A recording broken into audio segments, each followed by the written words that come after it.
olunaku lw'eggulo mu budde obw'akawungeezi mu kibuga ekikulu ekya Lebanon Beirut walabiddwako n'okuwulirwa okubwatuuka okwaleese nga buli omu abunamiwabo.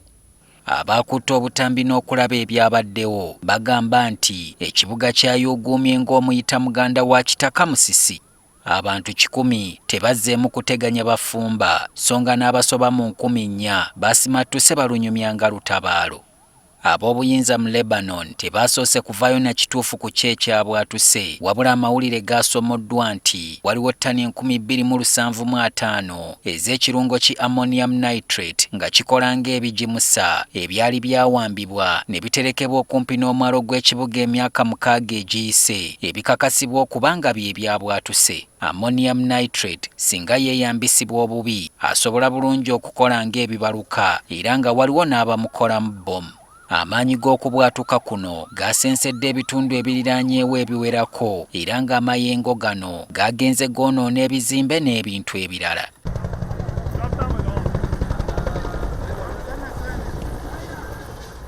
Abakulira ekibuga Beirut bagamba nti abantu abaleeyo mu 30,000 kati bakyalina waakwegeka luba era nga batunuulidde gavumenti y'ebeebadduukirira.